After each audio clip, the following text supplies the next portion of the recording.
This is EarthFiles, the award-winning news site with the latest updates in science, environment, and real X-Files. Podcasting in-depth reports beyond the 6 o'clock news by Emmy Award-winning journalist Linda Moulton Howe. Recently, at the April 2007 Eureka Springs, Arkansas UFO conference, journalist Terry Hansen was a speaker. Terry is author of an important 2000 book entitled The Missing Times: News Media Complicity in the UFO Cover-Up. Terry described his research of World War II and America's Office of Strategic Services, known as the OSS, which was the precursor to the CIA. The OSS appealed to major news media in the interests of national security to help with censorship and propaganda during the war. By September 1947, right after World War II and only a couple of months after the alleged crash of a UFO disk between Corona and Roswell, New Mexico, the Central Intelligence Agency was formed. Over the next decades, the CIA used the World War II relationships with CBS, the New York Times, Associated Press, United Press International, and other major United States media to maintain its control over sensitive subjects, including the UFO phenomenon, by keeping CIA control over certain well-placed executives and reporters in news agencies. Facts about the Central Intelligence Agency's propaganda and censorship manipulation of certain American media executives and reporters came to light 3 years after the 1972 Nixon Watergate scandal. Idaho Democrat and U.S. Senator Frank Church chaired a 1975 hearing to study governmental operations with respect to intelligence activities. The Church Committee investigated illegal intelligence gathering by the CIA and FBI that emerged during the Watergate investigations. Carl Bernstein, reporter at the Washington Post, working with his colleague Bob Woodward, broke open the Watergate scandal.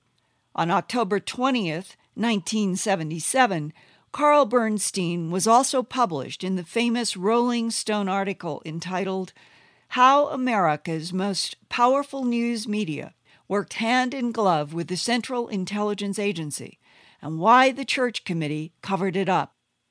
Carl Bernstein reported that in addition to the New York Times, quote, CBS was unquestionably the CIA's most valuable broadcasting asset.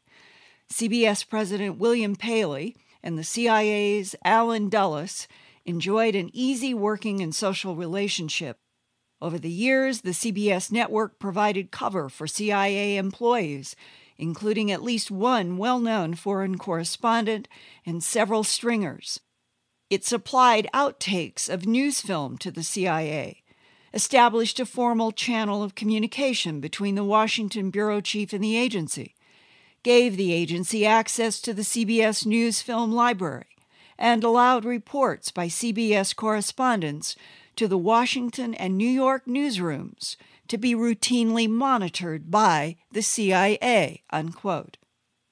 One of the highly controlled subjects for decades has been the UFO phenomenon. One military voice who tried to tell the truth about UFOs, that the aerial craft were not human-made, was U.S. Marine Corps Major Donald Keyhoe. As fate would have it, Terry Hansen's teacher in junior high school was Major Keyhoe's sister. She talked about Major Keyhoe and what he said about the astonishing aerial disc maneuvers. Later, Terry wanted to know why UFO events always seemed to be covered up or dismissed as balloons, swamp gas, or Venus by the media. During his research for the Missing Times book, he read the Church Committee's reports about direct CIA control of major media, including the New York Times and CBS. Terry also found circumstantial evidence that the CIA and Mafia were behind the creation of the most notorious tabloid in America, the National Enquirer, which began in 1953, reporting more UFO incidents than any other media. When the CIA was involved in Guatemala in the 50s, I think around 1954, the CIA was anxious for the American public to be kept ignorant of that fact, and the New York Times had a reporter down there who was covering the story. The CIA, in order to make sure the American public didn't find out what was going on, simply contacted the publisher of the New York Times and requested that he pull the reporter off the story, and so they effectively killed the story right there before the public could find out about it. Another example that just came out fairly recently, in fact it was written up in the New York Times, had to do with the Bay of Pigs invasion in, I think it was 1962 or thereabouts. And at that time, the CIA had a relationship with the Associated Press and the UPI wire services so that it could actually place propaganda stories directly onto the international wires through those agencies.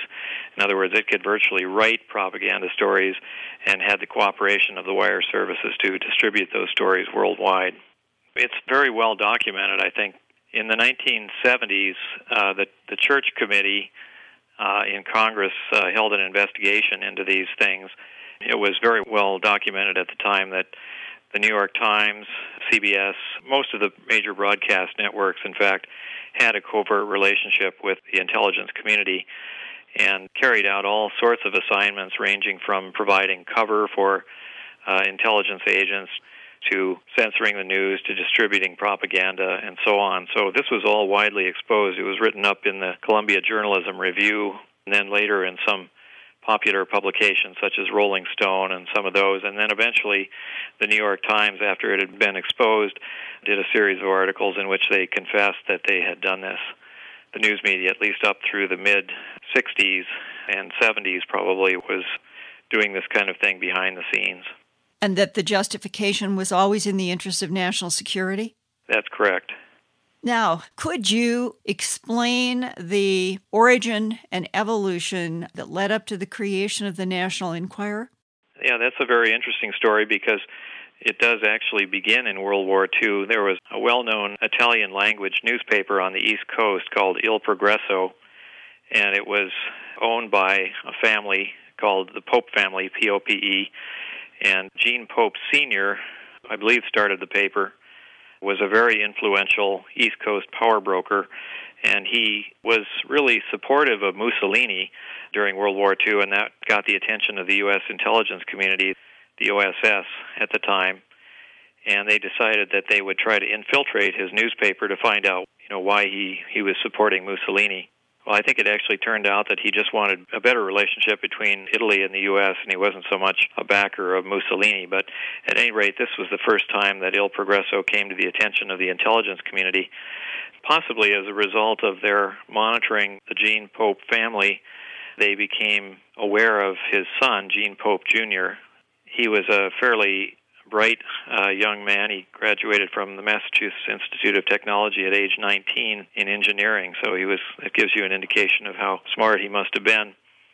Around 1950, there was a kind of internal family struggle over control of Il Progresso, and for some reason, Gene Pope Jr. lost out in that struggle and was sort of forced to go elsewhere, separate himself from the paper.